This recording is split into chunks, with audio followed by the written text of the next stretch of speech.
আজ এই দিনে বুদ্ধবাবুকে সবাই মনে করছে।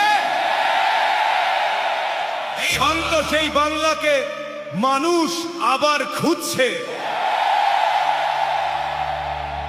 এই বাংলা কেউ কোনোদিন এমন চাইনি, ভয়ার হিংসার আগুনে পুরুক। বুদ্ধবাবু অনেক আগেই বলে গেছিলেন, ঘৃণার বিভেদের রাজনীতি আগুন ডেকে আনবে।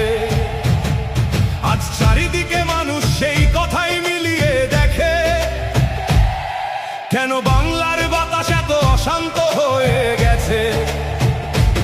একদিন কত মিথ্যে অভিযোগ উঠেছিল তার নামে, রাস্তায় রাস্তায় কত স্লোগান উঠেছিল তাকে ঘিরে। তবু যেদিন তিনি নিজের চেয়ার ছেড়ে চলে গেলেন, তারপর আর কেউ দুর্নীতির আঙুল তুলতে পারেনি তার দিকে।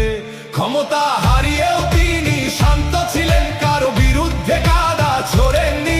আজকের মতো প্রতিদিন গালাগালি ভয় দেখানো, একে অপরকে অপমান করার রাজনীতি। আজ মানুষ প্রশ্ন করে নিজের মনে, এত প্রতিশ্রুতির পরে কেন বাংলার যুবক কাজ পায় না? কেন শিক্ষিত ছেলেমেয়েরা রাস্তায় বসে থাকে? কেন চাকরির নামে শুধু অপেক্ষার হতাশা বাড়ে? ধর্মের নামে রাজনীতি আর কতদিন চলবে? মানুষকে ভাগ করে কতদিন ভোট নেওয়া হবে?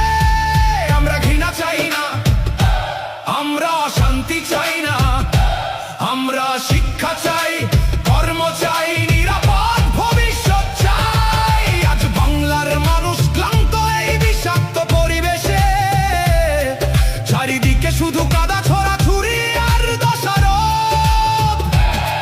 ভাইপোতন্ত্র আর ক্ষমতার অহংকার দেখে দেখে সাধারণ মানুষ আজ ভিতরে ভিতরে ক্ষুব্ধ। তোমাদের এই শাসনের পতনের সুর শুরু হয়েছে। মানুষ এখন সব বুঝতে শিখেছে। যে মানুষ একদিন চুপ ছিল, সেই মানুষই আজ নতুন করে প্রশ্ন করছে। বুদ্ধবাবুকে আজ সবাই নতুন ভাবে মনে করছে। কারণ মানুষ এখন শান্ত, ভদ্র, সংযত রাজনীতির মূল্য বুঝছে। ক্ষমতা থাক বা না থাক, সততার একটা সম্মান আজও মানুষের মনে রয়ে গেছে। আজ হয়তো লাল ঝান্ডা কম জায়গায় উঠছে, কিন্তু সংগ্রামের ইতিহাস